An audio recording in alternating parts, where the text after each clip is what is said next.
This is A New Angle, a show about cool people doing awesome things in and around Montana. I'm your host, Justin Angle. This show is supported by First Security Bank, Blackfoot Communications, and the University of Montana College of Business. Hey folks, welcome back, and thanks for tuning in.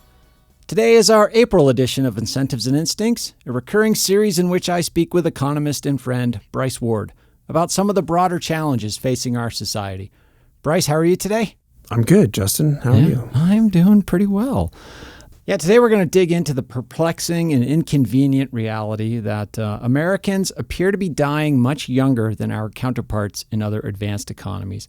It's a complicated landscape with many interrelated variables. To start, Bryce, let's describe the problem. We hear a lot in the news about declining mortality in the United States, but it's multidimensional. What's your best view of the data as you see it? Let's just start with the description, right? So life expectancy, it's been lower than other developed countries in the U.S. for a long time, and that gap has grown over time. Mm-hmm. And what do you mean by a long time? 30, 40 years, okay. Right? So it used to be that we were all kind of in the same relative boat, and ours got better and theirs got better, but they got better at a faster rate. Sure. And then starting about a decade ago, things plateaued in most places, but we plateaued at a lower level and then started actually receding slightly. And then COVID comes and causes a big decline. Right. But even after you take out what we think are COVID deaths, life expectancy is dropping in the United States and dropping actually by a lot. The gap is now 3-4 years, right? So the average American expects to make it to kind of 78, and the average European is in their low 80s. That's just the basic descriptive fact. There is this gap in life expectancy. It has grown over time, and it has grown a lot. The gap has increased by a lot recently. So that I think that's the first descriptive fact. And other countries experienced a COVID-related decline, but not to the magnitude of the United States, right? Ours was substantially larger than, not every country, but many other countries. We had a much larger COVID decline than other people. But I think for the most part, we're going to take COVID out of this discussion. Sure. And let's focus on the bigger structural issues that drive this. So the next layer of facts is this isn't about old people. Right. It's not so much that people live longer, it's that they die earlier, right? Exactly, right? So if you basically say, well, what's life expectancy or what's the mortality rate above, say, 80? It's a little higher than other places, but it's pretty much kind of in line.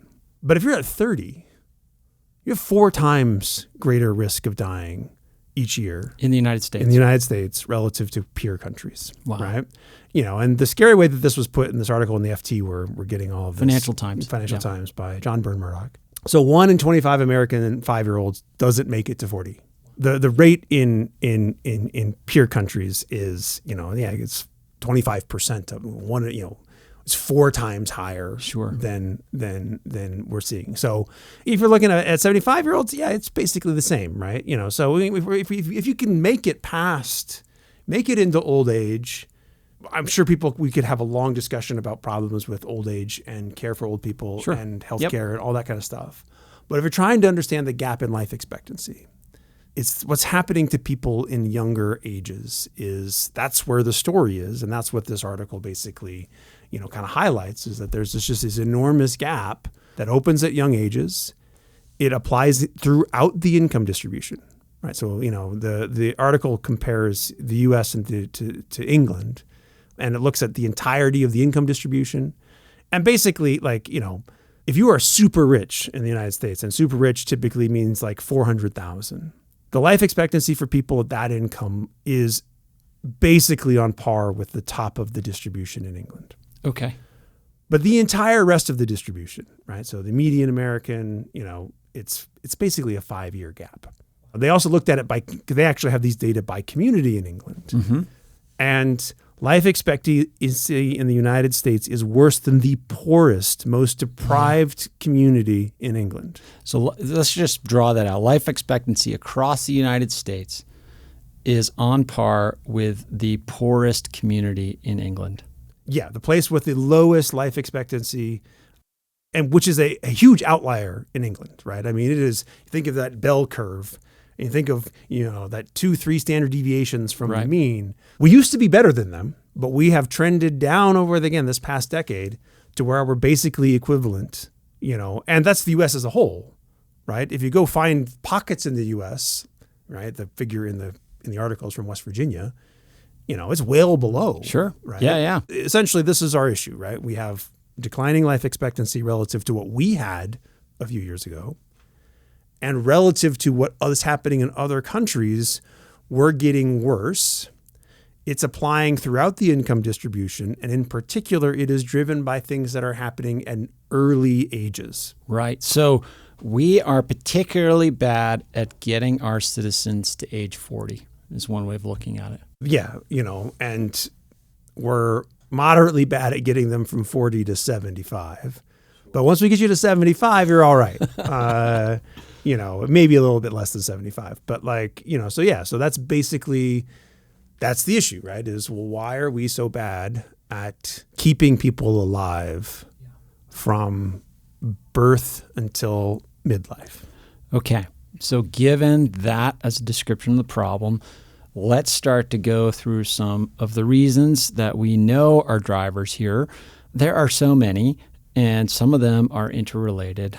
Let's start with an obvious one, and that's guns. The reason guns are so deadly in the United States might be a little bit surprising to some. We hear so much about mass shootings and school shootings, and those are terrible things, and they're uniquely American things, but they don't tend to drive this all-cause mortality decline to the extent people think. It's more things like suicide by gun. That's a huge problem, but it's driven by availability of guns. The data is very clear. Suicide rates and gun ownership rates are highly correlated. Mm-hmm. And it's not hard to put the theory together, which is that if you want to kill yourself, other methods have a high failure rate. Yeah. Gun does not.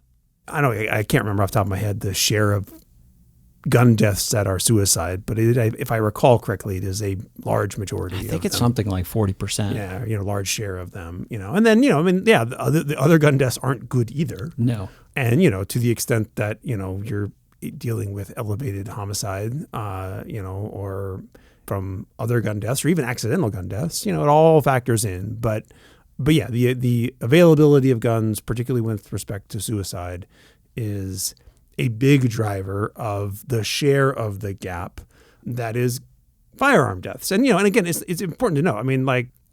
It can be hard to parse this precisely, but homicide, suicide, gun deaths, the gap there, if we took those out, mm-hmm. it gets rid of about 12% of the mortality gap. Okay. So, it's substantial. Yeah. But even if we got rid of all of that gap, we would still have some big issues. Call it 10%. We'll say it's roughly 10% of the gap is we have access to something that is an extremely efficient means of ending life. Mm-hmm. And so this variable of guns, is it equally distributed across the population in the United States? No, you have enormous geographic concentration, okay. right? Okay. Both homicide and suicide deaths are strongly correlated with gun ownership rates. Sure. Right. So in places where you don't have a lot of guns, you have less. Now, I think every place in America has a lot more guns than some of these peer places do. Sure. Within the U.S., there is substantial variation in gun ownership rates, and those gun ownership rates, you hear lots of talk about, the high murder rate in these, blue cities. The murder rates in Florida are substantially higher than the murder rates in New York City. Okay. Why? Because there are more guns in Florida than there are in New York City, right? The murder rates in Louisiana, last time I looked at it, they were the winner. But it's Louisiana, Mississippi. These are the places where you have highest gun death rates. So the correlation between gun rates and firearm deaths is very strong, and not hard to imagine why those things would go together. And obviously, our peer nations do not have the right to bear arms as something codified into their constitutions. But let's move on to the next possible cause or next cause, and one of those is drugs. We've talked about this in various ways on this show. We've described it as deaths of despair. I think that term attributable Angus Deaton. Is that right? Yeah, Ann Case and Angus Deaton, who are part-time Montana residents. Oh, I did not know that. Yeah, they're both at Princeton, but when they are not at Princeton, so i.e. outside of the school year, they are fishing in Madison County. They coined the term deaths of despair, right? 5-6 years ago, Mm-hmm. kind of when we started to note that this trend in life expectancy had stopped going up and was starting to flatline and then start to go down. And the broad category of deaths of despair, it's alcohol, drugs, and then the suicide ones also then filter in here. So the firearm deaths that are suicides are also it's all part of this stew. General part of this stew. And that's another big portion. Just drugs and alcohol. That's about 20% of the gap. The fact that we have this opioid crisis and the deaths related to that. We have a lot of deaths from alcohol related. Either direct alcohol poisoning or things that are clearly downstream of alcohol. And so, that's another big part of our story. And these are really complex factors. I mean, it's not just that Americans use more drugs. It's a question of access. It's a question of what that access looks like. Is it illicit? Is it supported by our economic models or policies such that corporations can make drugs widely available, and we have a system that does that? It's kind of hard to attribute to a single factor. Yeah, but the framing deaths of despair clearly puts it on as a demand side phenomenon. Right. It's that other countries draw that out. What do you mean by demand so side essentially phenomenon? So there's two parts, right? So is it available? Right. But drugs are available worldwide to some degree. And we may have them more available. They may be cheaper. They may be even easier to access. There may be issues on the supply side here as well. But the framing deaths of despair basically says, well, it's because something pushed me into consuming these things or doing these things, which ultimately harmed me. We'll be back to my conversation with Bryce Ward after this short break. A New Angle is supported by First Security Bank, Blackfoot Communications, and UM's College of Business. Access to capital, broadband, and education are 3 ingredients any community needs for success. Hi, I'm Nora Sachs. I'm the host and reporter of Richest Hill, a podcast from Montana Public Radio, and you're listening to A New Angle. Welcome back to A New Angle. I'm here with Bryce Ward discussing why the United States is so deadly. So according to this deaths of despair framing, Americans are demanding drugs at a different rate than other cultures. Yeah, I think that's the idea, is that there's something in the economy or society or culture that is a proportion of the population is struggling to cope with. Yeah. And the coping mechanism is a broken coping mechanism, which is turned to something which is, again, for at least some people, ultimately self-destructive. That's a useful framing for thinking about it, but in terms of what actually is causing it, how much chicken and egg here is it, that's harder to get into. Mm-hmm. And because it's so widespread, but it's not ubiquitous, it's difficult to find an exact story that matches the data precisely that allows us to say, aha, this is what's really this is about. So it's an ongoing debate, as in terms of how much of this is because of economic system problems and how much of this is because of broken social capital and lack of connection, and how much of this is, and ultimately my guess is that it's a recipe that includes all of the ingredients. Sure. And hence it's hard to parse them out because they are interrelated by themselves. They're not just independent. It's not just, there's this and that causes this, and then there's this and that. It's like, well, there's this and this, and you put them together and you get new magic, or in this case, bad magic. And so, it's not an easy question to untangle in terms of getting a nice causal mechanism that social scientists like. But, the patterns that we observe in terms of it tends to be concentrated in particular subpopulations and particular ages. And it certainly seems related to this collection of ingredients. And again, to the extent that some of these are unique ingredients in the United States. For instance, we do allow more economic inequality. That distribution of life expectancy comparing England to the United States, one of the things you'll notice is that the England distribution is much narrower. Much tighter. Yeah. Right?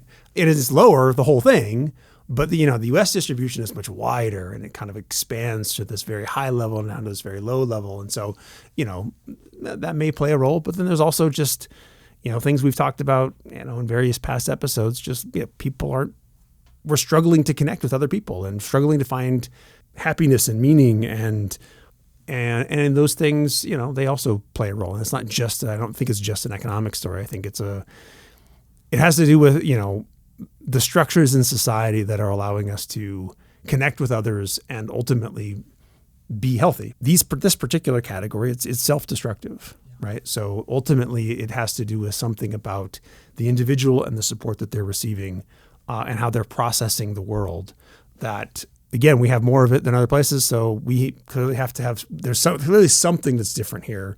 Exactly what? Yeah, hard to figure out. Hard to figure out. And as a result, it's hard to create policy or legislation around because it's just kind of the way our system's designed, or at least it's the way our system is executed at the moment. Do we know how big a contributor to the gap, to the mortality gap, that's 20%, I think. About 20%. About 20%. Okay. Let's move on to the third cause on our list, and that is cars, automobiles. Americans drive more. We have less restrictive traffic policies, speed limits, and so forth. We've arranged our cities and workplaces of work around commuting and driving. Spend more time in a car. Car's a dangerous thing. You're more likely to die in a car accident. Fairly simple, but it's all sort of a function of design in many ways. Yeah, and and we also have bigger cars. We drive more. We drive just to get basic places. We spend a lot more of our life in cars than the average European who may live in a relatively dense, ancient city. That was, again, it's not hard to understand this, right? Europe was built before cars. They had to impose the car into a system, a society that was already there. Most American cities, particularly in the West, were built after cars, or most of their population growth occurred after cars. And just a basic geography too. You've got in Europe a lot more people and a lot less land. In the United States, fewer people and more land. Things are just more spread out by design. Yeah, so we're gonna, drive around more. It is, it doesn't have to be inherent. We can choose to change it or whatever it is. But within the given confines of society, we drive more, and as a result, cars didn't stop being deadly. They are safer than they were a long time ago, but they are still have immense power to end life. And, they do. And they're not safer than walking or riding your bike or taking public transportation. And some of that's an availability issue. I mean, many folks would have the ambition or the choice to do that if they could, but, it's just not available to many folks. Yeah. Okay. Factor 4, diet and exercise. We hear a lot about the obesity epidemic in the United States. It is real. And is it unclear that it has an impact on the sort of likelihood of getting to 40? It seems like it's a factor that might take a more acute effect later in life. Yeah, actually, that's a good point. I haven't looked at that. The thing that I've been looking at to do the calculations, it's still just the whole life expectancy, okay, right? And what we're going to call cardiometabolic diseases, right, are about equal to all of those other things combined in terms of explaining the U.S. gap. So if the gap is 5 years, 2.5 of those years are attributable to cardiometabolic diseases, and the other 2.5 years to all the other things. Yeah. The things there's still some unexplained. Sure. There, yeah. Right. Yeah. But so essentially we've got take the drugs violence road, and that's 35% of, call it a third of the gap. And then cardiometabolic diseases by themselves are a third of the gap. And then we have another third that I don't even know where we're going to go with that. But and again, how much of that is for this young people, it's got to be some, because, it's showing up at the end. Right. But I haven't seen it parsed exactly. But it's not good regardless. It's certainly a big part of, what appears to be the gap between the U.S. and other countries is diet, exercise. There could be genetic things in here as well. Of course. We are not genetically identical to these other countries either. But yeah, it's a big source of life expectancy gaps, at least writ large.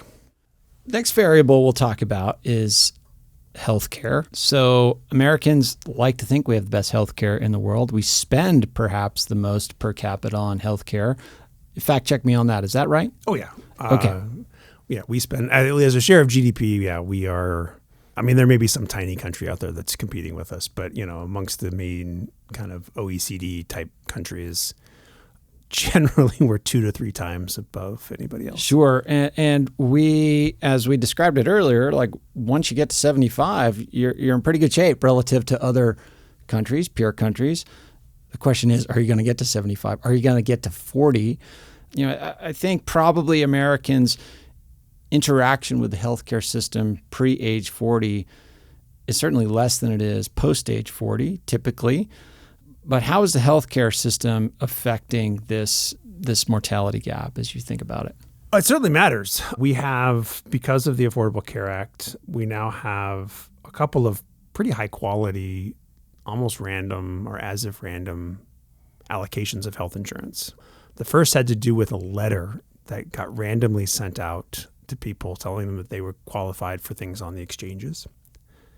And the other is just Medicaid expansion. And both of those things appear to reduce mortality by relatively significant amounts, right? So access to health insurance and then therefore the healthcare system. And I don't know why this should surprise us. It shouldn't.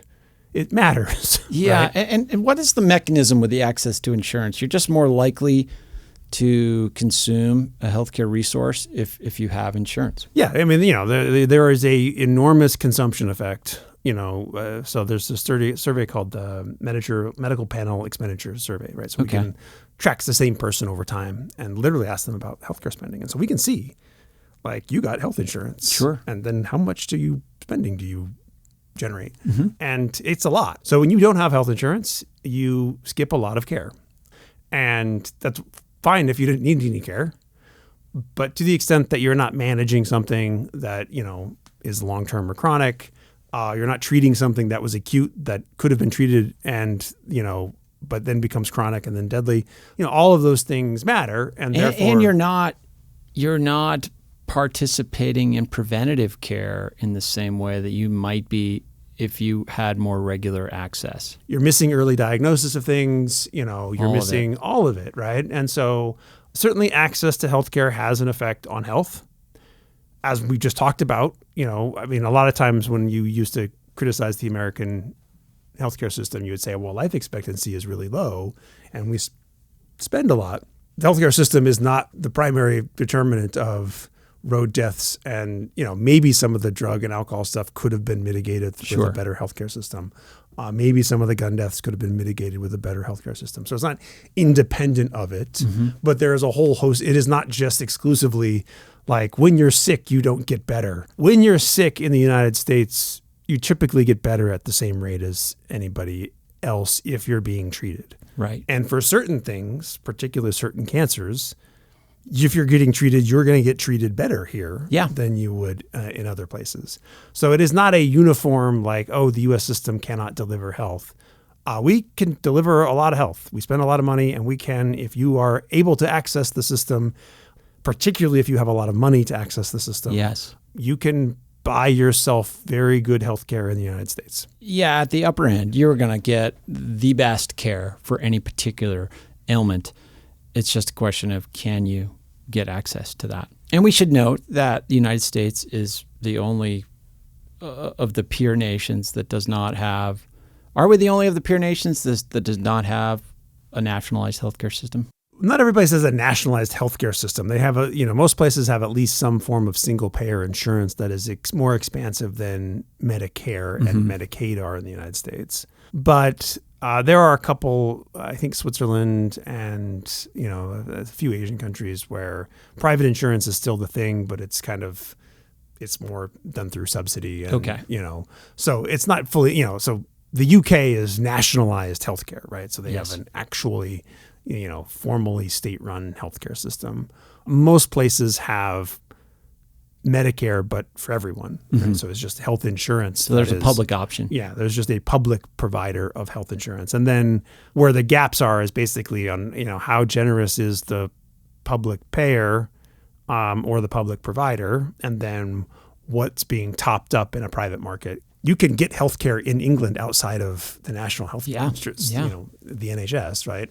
It's just, it's not, because it's not the main system of provision, it's limited, and the same thing holds for, if whatever Canadian health insurance doesn't cover it, you can still access healthcare in other ways. Particularly you can get on a plane and fly to the United States and pay for it out of pocket. Right. Or buy some other secondary insurance product. So, but we are different, yes, in that, in terms of just the share of people who lacked health insurance. And we've driven that down a ton in the past decade. But we are different in that we have less health insurance. We have more barriers to accessing healthcare than other places. And therefore, it is a plausible contributor to the gap in mortality. So that largely exhausts the reasons for this mortality gap that we know of. There is a mystery portion of this, and there's a lot more to the reasons why and why they're uniquely American.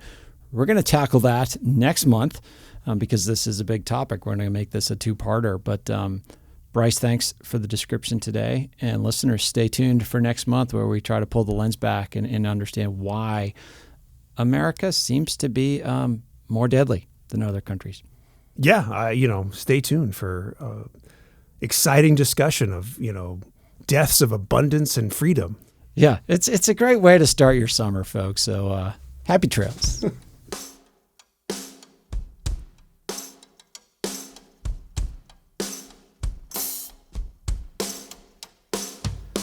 Thanks for listening to A New Angle. We really appreciate it. And we're coming to you from Studio 49, a generous gift from UM alums Michelle and Lauren Hansen. A New Angle is presented by First Security Bank, Blackfoot Communications, and the University of Montana College of Business. With additional support from Consolidated Electrical Distributors, Drum Coffee, and Montana Public Radio. Keely Larson is our producer. VTO, Jeff Ament, and John Wicks made our music. Editing by Nick Mott. Social media by AJ Williams, and Jeff Neese is our master of all things sound. Thanks a lot, and see you next time.